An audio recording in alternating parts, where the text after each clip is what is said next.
Let him who hath understanding reckon the number of the beast, for it is a human number. Its number is 666. All right, it's time for another beer, rum, and rock rock shot. This time we're celebrating the 40th anniversary of Iron Maiden's third studio album, The Number of the Beast. It was released on March 22nd, 1982, and was both a critical and commercial success. It also became the band's first album to top the UK Albums Chart and reach the top 40 of the US Billboard Top 200 chart. The album produced two singles, Run to the Hills and The Number of the Beast. It was produced by renowned record producer Martin Birch, who had already worked with Maiden on their previous release, Killers. The band consisted of Dave Murray on guitars, Clive Burr on drums, Bruce Dickinson on vocals, Steve Harris on bass, and Adrian Smith on guitars. All right, Jon Garner, welcome back, buddy. How are you, man? Cheers. Cheers, pal. And in honor of what we're about to do, 666, Iron Maiden Ale. It's that strong. Nice work, yeah. I don't have any right now. Actually, on that note, I have a case coming to me of all the different kinds. It's this big case of Iron Maiden beer. Hey, you're behind the times, brother. That's oh my god, that's so passe. Yeah, but you know what I read? It's not available here. It's available out east, Eastern Canada and down in the States where you are, but I couldn't get it here. I got it in Ontario, and I bet it was 3 months from the moment I ordered it till it came, but it has not disappointed at all. I mean, now you're hardcore. Did you buy one case that you don't open and one case that you drink? Did you go that way? Dude, you know me. Come on. If there's two cases, that's two cases getting drunk. Right. You tried to do that, but it didn't work out. No. Now, looking at us in these monitors, I look like a corpse, and you look like, well, you're in Florida, which you are. So I'm telling you, Randy, I know you're not going to believe me, but right now, this is wind. This is wind burn, not sunburn. It has been ridiculously cold. I've clearly spent too much time down here, first and foremost, because my blood has gotten way too thin. But in fairness, it was below zero this morning, and I did have to run the car for 5 minutes to defrost the windshield before I went and got my latte. Well, A, you're spoiled, and B, we are officially two old men talking about the weather. You know that. This is what's happening right now. It's like a progressive commercial. Don't become your parents. I've literally become my dad. Okay, before we start talking about erectile dysfunction drugs, let's talk about this album, shall we? This amazing album. I'm going to throw it to you. I'm going to ask you when this album came into your life, and tell me about the impact it had on you at that time. It was life-changing. Like, it really was. I was already into the genre of hard rock metal, but I would say probably I was more on the hard rock side than the metal. I owned Killers, but it didn't tick all the boxes for me. But when this came out, it was game-changing. I didn't bring the album just because I figured you probably have it. But I do have my original 45 of Run to the Hills. Cool. And you know what? What's really cool about it, honestly, okay, so this is old man speaking now, especially for the younger generation. I'm going to turn it around, right? And I'll try and bring it right in. Those are the tour dates on the single. So I can tell you exactly where I was March the 5th. In 1982, I was at Leicester de Montfort Hall, losing my fucking mind to this band on the Beast on the Road tour. That's what I was doing. I'm so nuts. I've got goosebumps right now.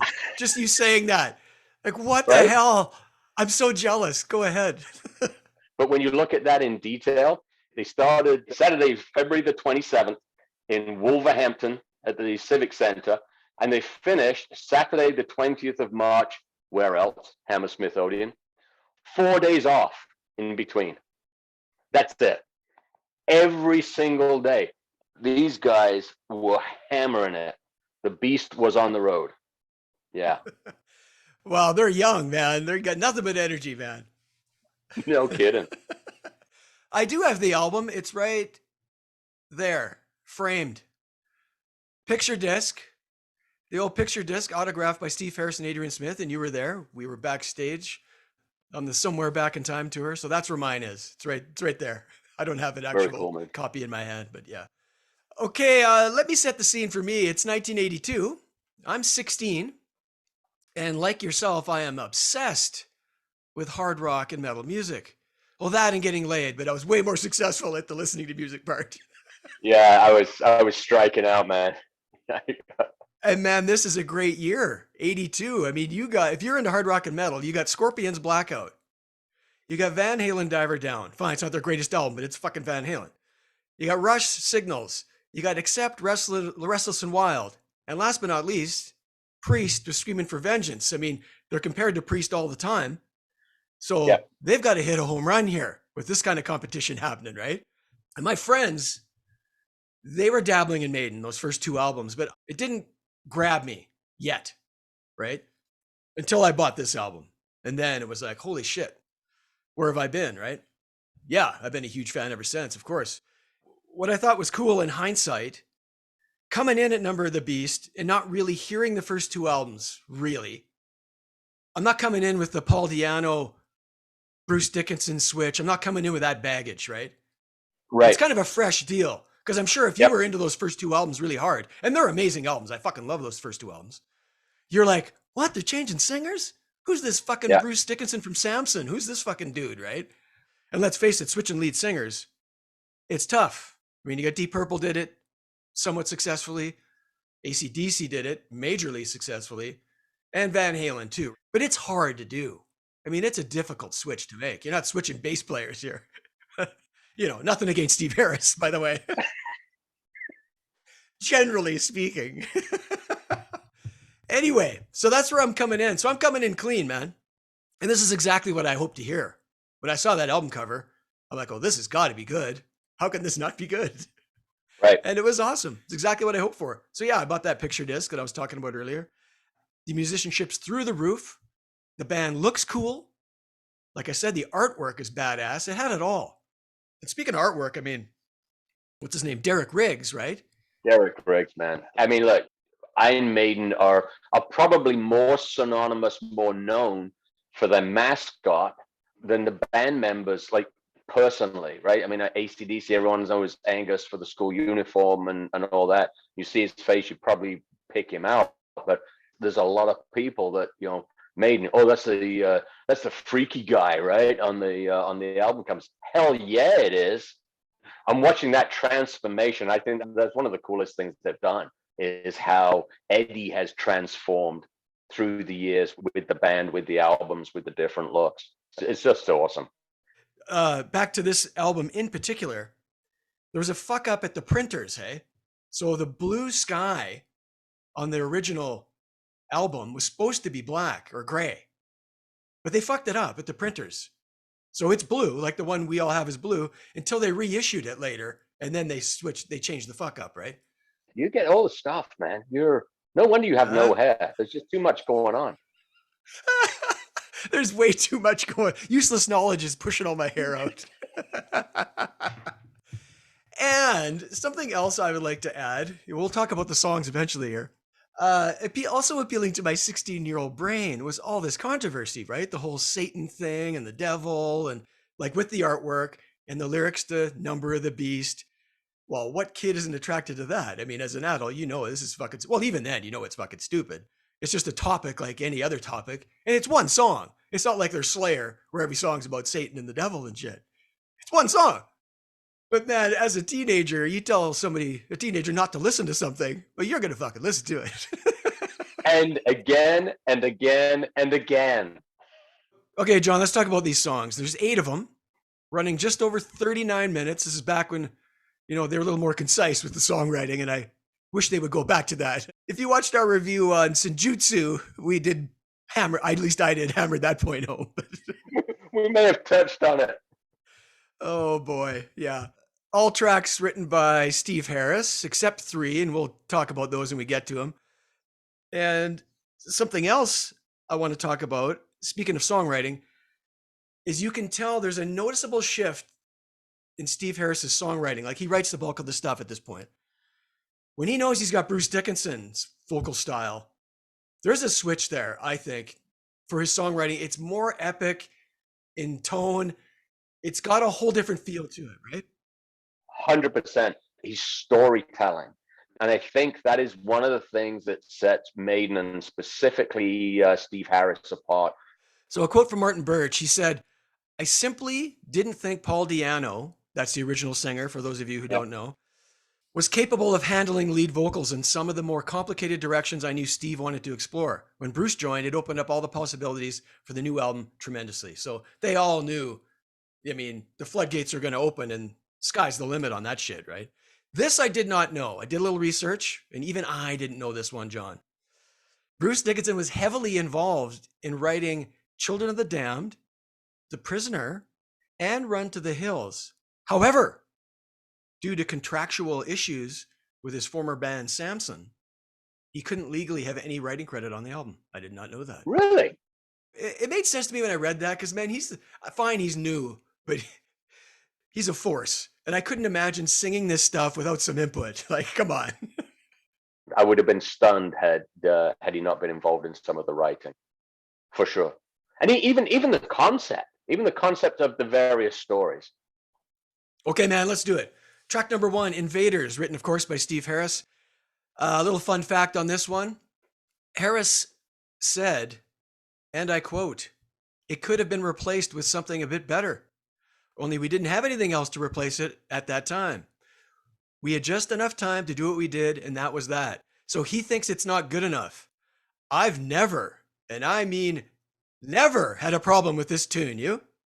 Not a chance, man. I mean, here's an age thing. You drop the needle on that thing, and away it goes. It's like, whoa!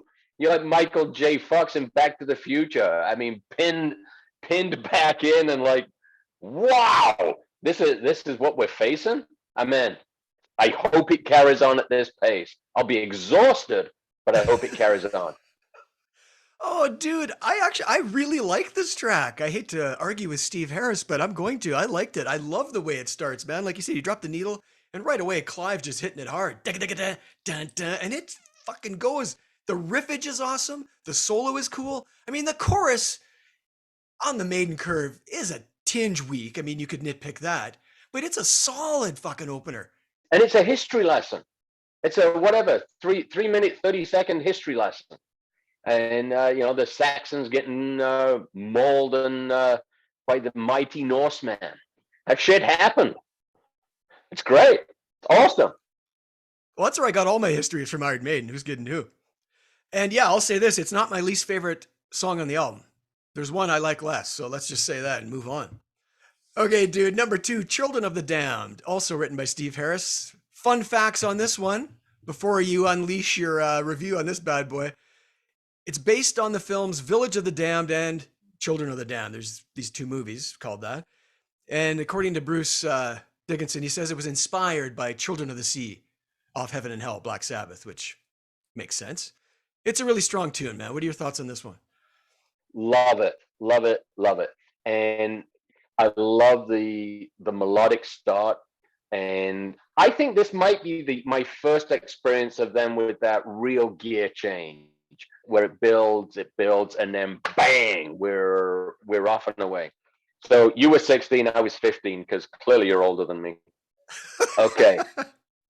Smiles as the flame sears his flesh, melting his face, screaming in pain, peeling the skin from his eyes. Like, I'm sitting there going, hang on a second, I'm gonna pick up the needle and move that back again.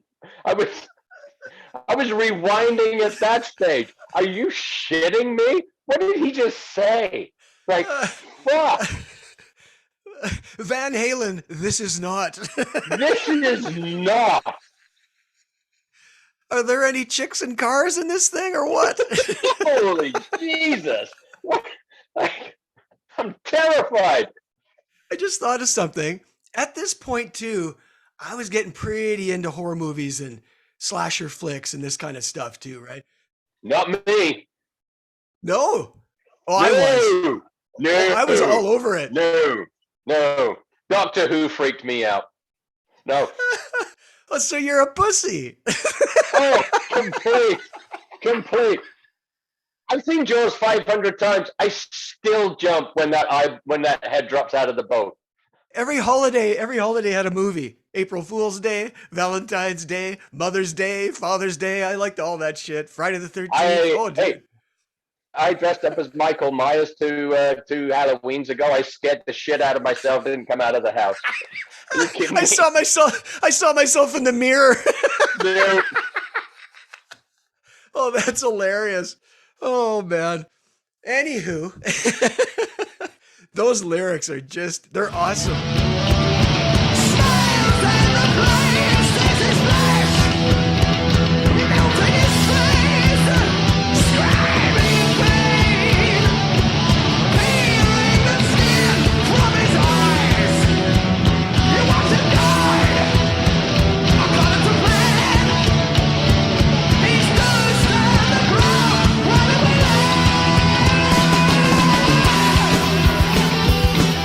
Clearly not made for radio. Oh, they never cared.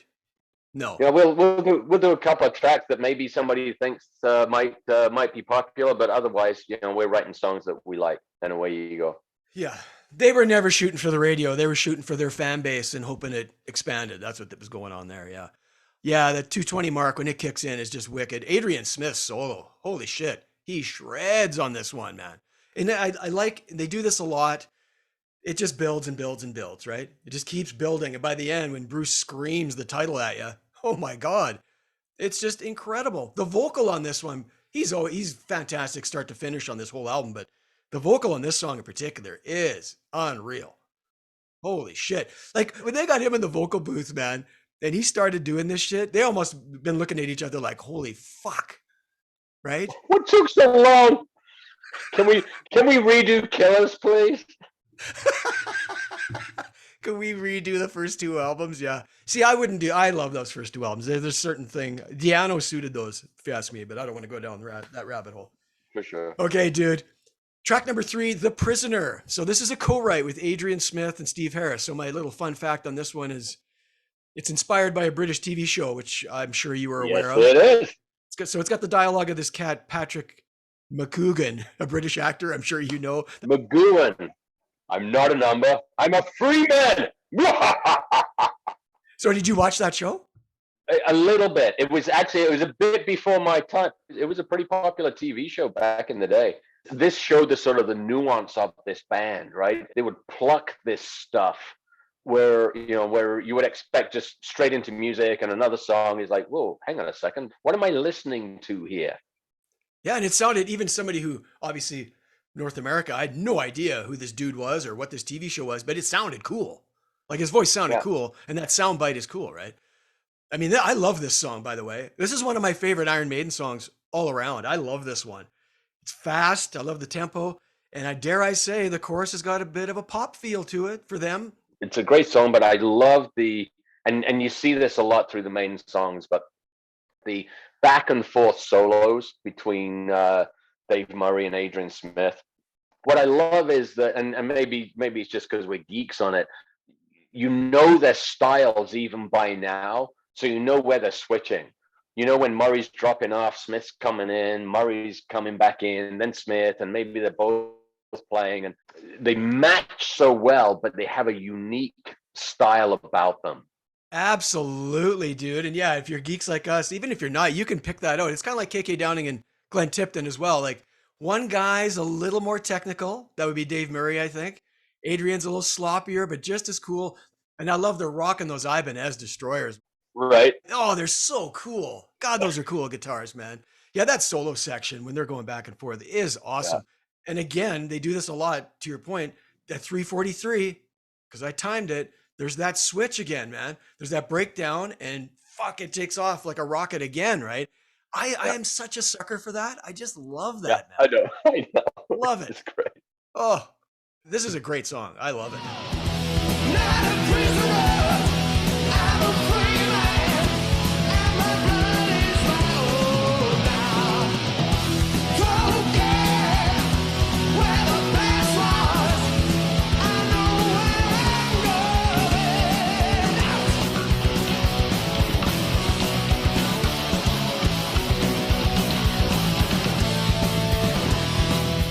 Okay, let's move on to number 4, 22 Acacia Avenue.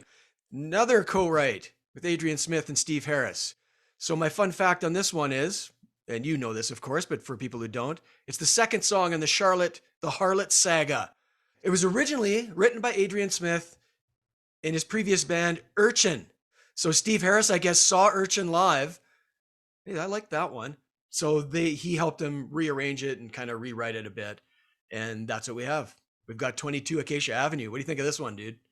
For me, this one could have been on the first 2 albums because it was dirty. With Martin Birch at the helm of this, the thing was clearly more polished, but there was a nastiness about those first 2 albums. Like, it was very raw. Like that opening riff, like it really digs in. And then again, 15-year-old boy, it's a song about a hooker. How bad can this be? Like, fucking awesome. Yeah. Maybe you'll even get it free. Seriously? Okay. Thanks. Don't mind if I do. I wasn't getting any. Yeah, it's got a nasty quality to it for sure. And this one really, sure, Adrian co-wrote Prisoner, but this one's, from a songwriting perspective, is a little stronger. So it's really showing that he can write a song. I mean, we know what's to come, Wasted Years and some of these other songs. This guy is an integral part of the songwriting in this band. Yeah, like you said, it's about a pro. Let me just give you some lyrics, because it's harsh stuff, man. But again, I don't know why songs are picked on. This is no different to me than any book that would be writing about something. But it seems like when it's a song and a lot of people are listening to it, it gets scrutinized more. Because yeah, this is rough stuff, but it's just fiction. It's a story about this person. In her world, this is what's going on, right? Yeah, beat her, mistreat her, do anything you please, bite her, excite her, make her get down on her knees. I mean, somebody's trying to take her away from this, because you get the line, you're running away. Don't you know what you're doing? Can't you see? It'll lead to ruin. You're packing your bags, you're coming with me. So somebody digs her and wants to take her away from this life, right? It's heady stuff. I mean, again, I'm picking on Van Halen. I fucking love Van Halen, but there's room for everybody. Like, I like the chicks and cars. I love all that stuff, but I also like this more heady, lyrically. Yeah, it's deeper, Yeah. right? I mean, that's the thing to me, is it's another moment where they're telling both sides of the story. She's living in this world, and then there's somebody trying to extricate her, pull her out of it. At the end of the day, it's still a fucking rock and roll song, man, and it kicks ass.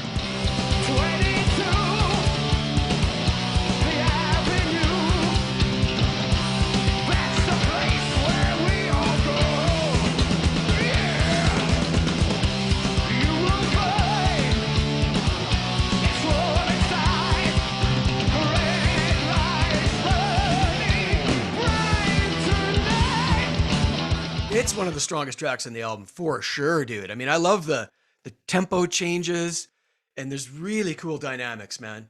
If you know the song, you know what I'm talking about, right? And the music really suits the story being told. It's almost like a little soundtrack to a little movie going in your head, right? It's fucking perfect.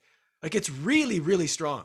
Little movies, vignettes. That is almost one of the best descriptions of Maiden songs. Almost every single one of them is a little vignette of a movie. There's always a story being thread.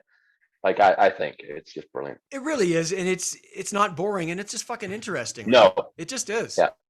Okay, man, let's move on. Number 5, Number of the Beast. This is a Steve Harris track. Fun fact on this one, it was inspired by Steve Harris watching the movie Damien Omen 2, something you probably didn't see. Okay, I did not, because my sister forced me to watch The Omen. I don't think I slept for 5 years. Like, if I saw a Rottweiler coming down the street, I would get on a bus and leave town. Like, not a chance, man. No. If you're the PR guy for Rottweilers, this was not doing anything for you. Rottweiler sales went down. After the Omen, not a chance. Oh Oh, dude. God. So that was the inspiration, not because they were Satanists. They weren't Satanists, you see. It's based on a movie. That bit I was very comfortable with. Yeah, we got the track opening with spoken word of the Book of Revelations by this actor named Barry Clayton, who I don't know who that is. But here's the little fun fact. They tried to get Vincent Price, you see, to do this. But it cost £25,000. I don't know what that is in dollars, but it was too much. They weren't willing to pay it. So we'll get this other dude. And he sounds cool as hell. He sounds awesome. He sounds almost like Vincent Price. If you know Vincent Price, it's close enough. Plus, Alice Cooper had already used them in Black Widow off Welcome to My Nightmare. So why not use somebody else, right? It had been done. It's a fucking concert staple, man. When you hear that intro, you know it's on. And I never get tired of it. I don't know about you. What do you think? No, not a chance. My notes here simply say the opening is still killer. You hear that, woe to you. And it's like, woo! Doesn't matter where it comes in the show. I lose my mind. And for me, this is Maiden. This song is this band. It's relentless. It doesn't now, we talk about how we like these, these movement changes from slow to fast to slow. Yeah, this doesn't slow down at all. You get on this train and it's out of the station, full bore till you get to the next stop. And then you're like, right up against the window, face smashed against it. John, I think you mean horse, because it's, the gallop. You get on the horse, not the train.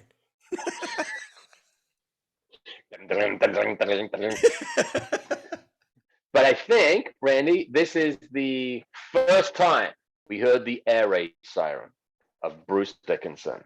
I know in later times, I think he got a little bit tired of being called Bruce, the air raid siren Dickinson, but that scream at the start is just like, I mean, it still gives me goosebumps. It's a great metal song. And for me, this is them at the peak of their powers. You can come back to this track forever. For me, it's everything. Love it. Yeah, I love it too, man. You mentioned his scream. I was on YouTube and there's an isolated vocal track of this. So that's what I used at the top of the show. I don't, you geeks might have noticed, but it's that scream and it goes on seemingly forever. Like this guy's pipes back then were unreal, dude. Oh my God. Yeah. So I agree. That scream is just sick. And again, the soloing from Dave and Adrian is off the chain. And Steve Harris's bass playing, it's always great, but it really shines on this one, man. Because this one really hammered home that Maiden Gallop thing. It's front and center on this one, man. And again, it's the storytelling type song. So it's just an iconic Maiden track for a reason. I love it too, dude. I really do. 100%.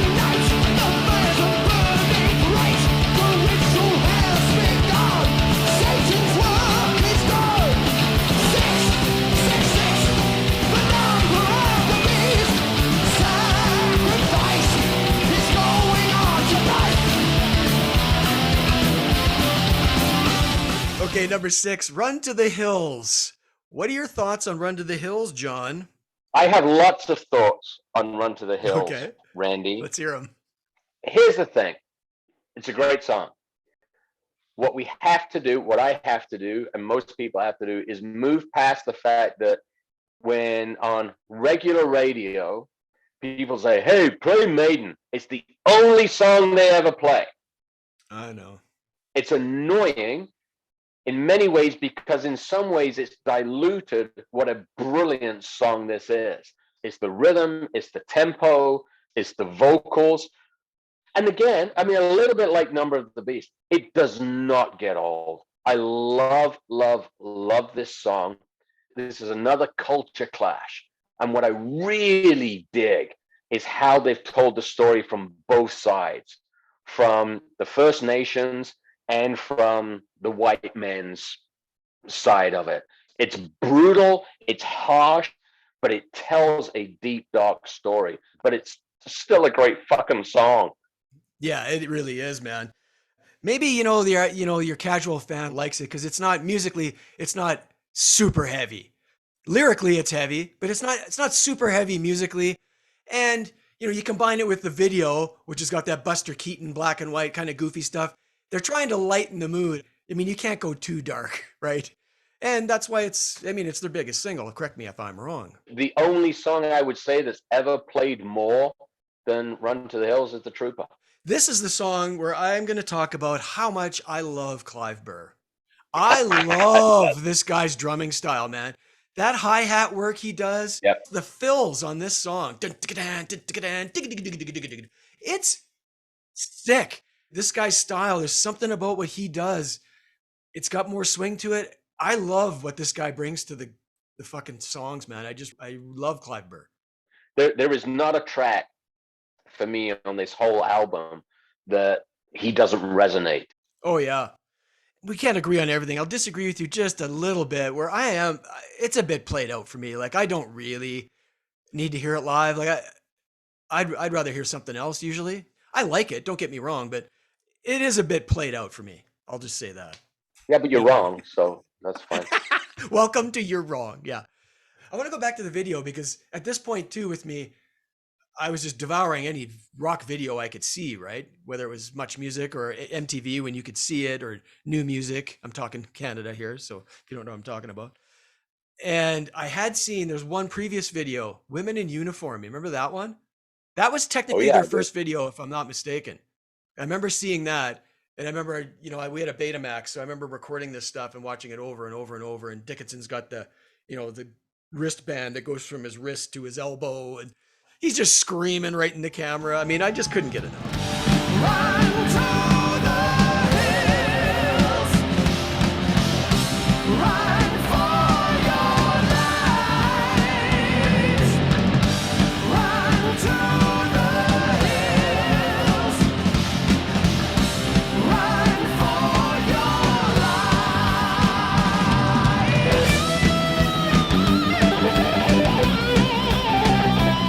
Another fun fact, they selected a song that's not on this album as a B-side to Run to the Hills called Total Eclipse.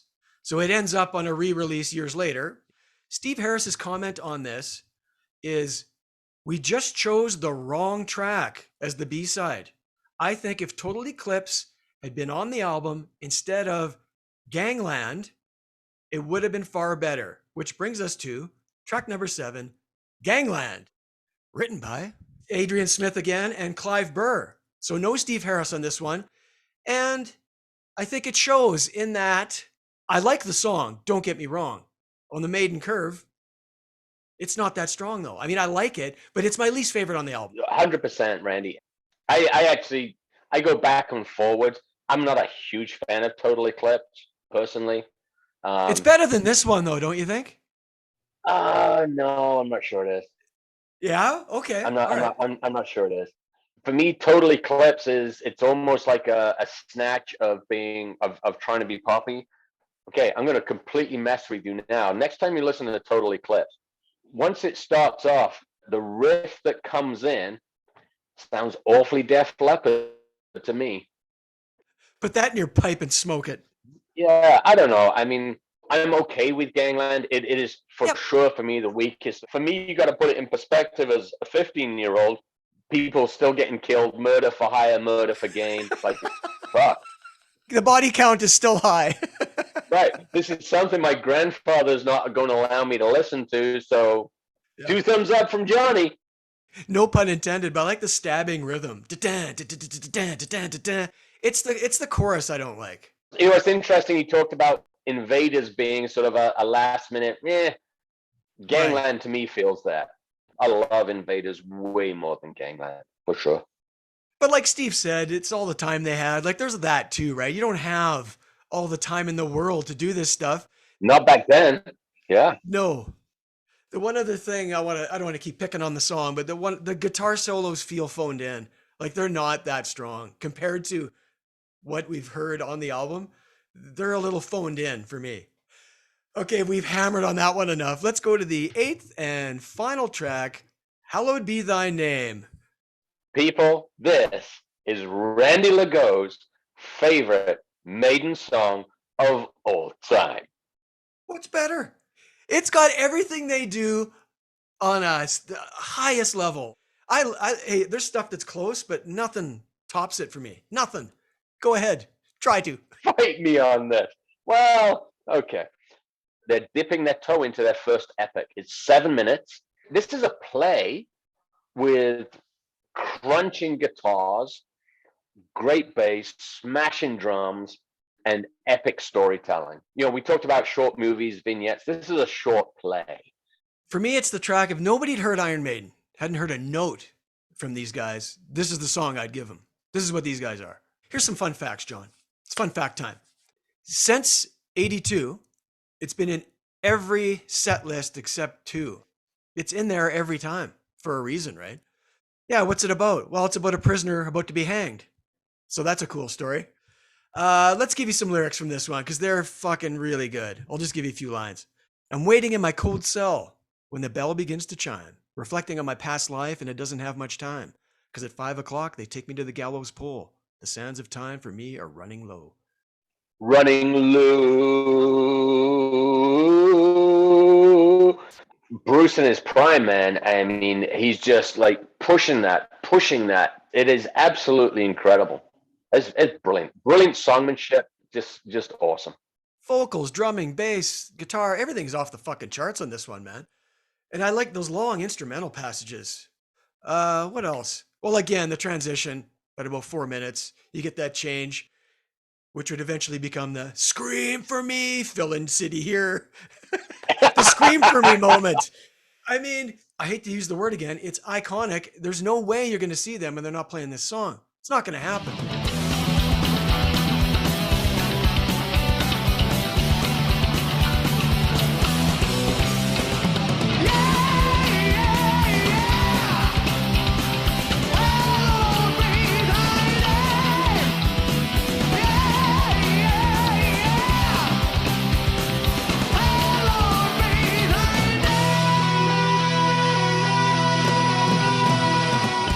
The fact of the matter is, you're getting Number of the Beast, Run to the Hills, and Hallowed Be Thy Name. I think it's the only album that produces 3 tracks every single night. It's a go-to album for sure, man. I want to talk again about the building. I mean, they do it a lot, but I just love the way this one builds again. God, by the end, it's just fucking going. And I love there's no fade on this one. It's Clive Burr's drum fill. I mean, it's out, right? Bruce wails, and it's just a hard out, which I think is perfect, right? How you structure the album is important. You couldn't have picked a better track to end the album with. You're right about it being a great closer, because like what's Peace of Mind is another epic, right? To Tame a Land, is that right? Yeah, that's the last track. And Alexander the Great on Somewhere in Time, it's another last track. It's kind of a pattern they were doing there, right? Well, then they started to get carried away. Yeah, but man, for me, like I thought about it hard. If I had to just listen to one album, it would be this one. Like Peace of Mind is really close. It's a trifecta. For me, it's this one, Peace of Mind, and Killers. Those 3 all in a row are unreal. Like those 3 albums, man, holy shit. They're really fucking awesome, right? Not that it's downhill after that by any means, but those 3 for me are just untouchable. And I mean, that 80s run for those, and the next 4 albums up to Seventh Son, like what a run. And the thing to me is, it's got to be hard. It's complex musicianship. It's not easy what these guys are doing.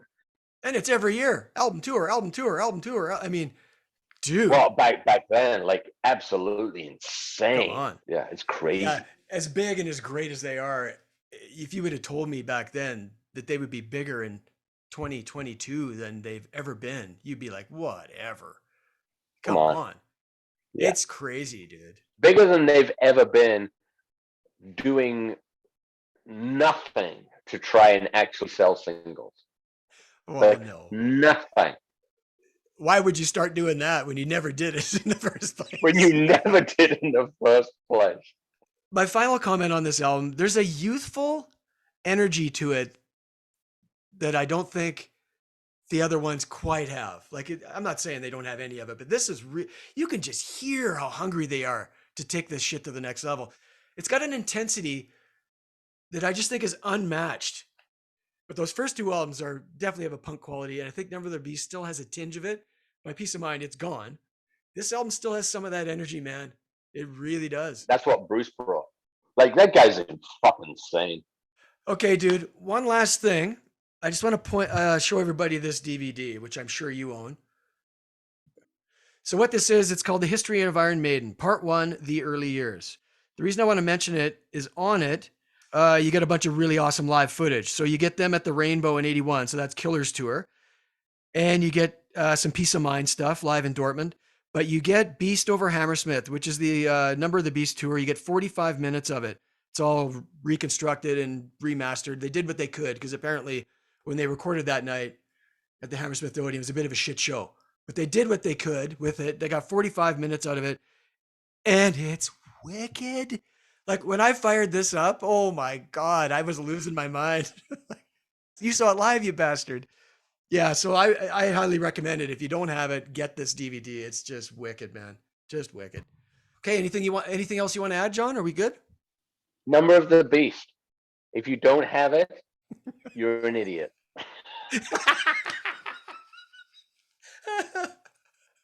So subtle. Yes.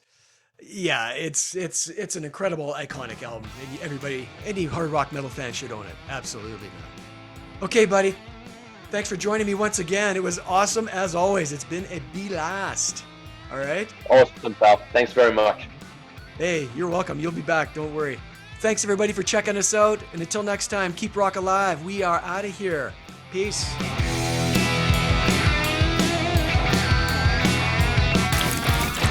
Run for your life.